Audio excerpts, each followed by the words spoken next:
हे friends, Japanese mythology की अपनी पिछली स्टोरी में हमने जाना कि कैसे इज़ेनागी से त्सुकियोमी और अमेतेरासु का जन्म हुआ, और आज की अपनी इस वीडियो में हम त्सुकियोमी और अमेतेरासु के बीच डिस्टेंस का कारण जानेंगे, जिसका डायरेक्ट संबंध डे एंड नाइट के क्रिएशन से है। तो चलिए बिना कोई देर किए लेट्स गेट स्टार्टेड।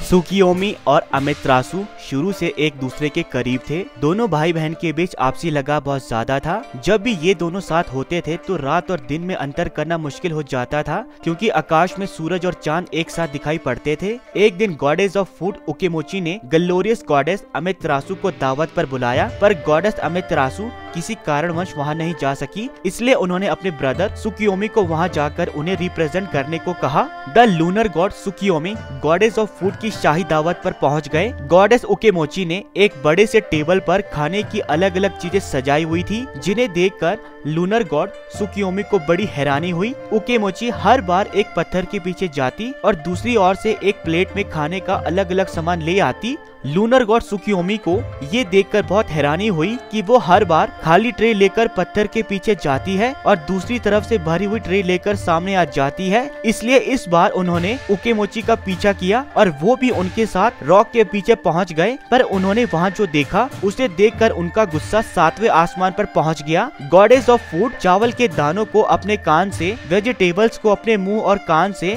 दूध को अपनी नाक से और बाकी के सर्विंग फूड आइटम्स को बॉडी के अलग अलग होल से निकाल रही थी, जो कि गलत और बेढंगा लग रहा था। त्सुकियोमी को उकेमोची की ये हरकत अपमान लगी। वो उकेमोची की इस हरकत से बुरी तरह ऑफेंड हो गए और उन्होंने गुस्से में उकेमोची की गर्दन को अपनी तलवार से काट दिया। जैसे ही उकेमोची की बॉडी अलग हुई, उसके बॉडी से अलग अलग बहुत सारे फूड आइटम्स बाहर आ गए। जिन जगहों पर उकेमोची के बॉडी पार्ट्स गिरे, वहाँ पर न्यू प्लांट्स डेवलप हो गए। अमेतेरासु को त्सुकियोमी के द्वारा फैलाई गई हिंसा का पता चल गया। अमेतेरासु को त्सुकियोमी का उन्हें रिप्रेजेंट करते हुए हिंसा फैलाना बिल्कुल पसंद नहीं आया, इसलिए उन्होंने अपने भाई द लूनर गॉड त्सुकियोमी को हेवन से बाहर निकालकर दुनिया के दूसरी साइड पर जाने के लिए कहा। बस इसी दिन से दोनों को कभी भी हेवन में साथ नहीं देखा गया। अब वो डे एंड नाइट में बदल गए। अमेतेरासु डे को रिप्रेजेंट कर रही थी और त्सुकियोमी नाइट को। तो दोस्तों, ये थी डे एंड नाइट की सेपरेट होने की अमेतेरासु एंड त्सुकियोमी की माइथोलॉजिकल स्टोरी। अभी के लिए इस वीडियो में इतना ही। मिलते हैं अपनी नेक्स्ट वीडियो पर। And please please please subscribe my channel,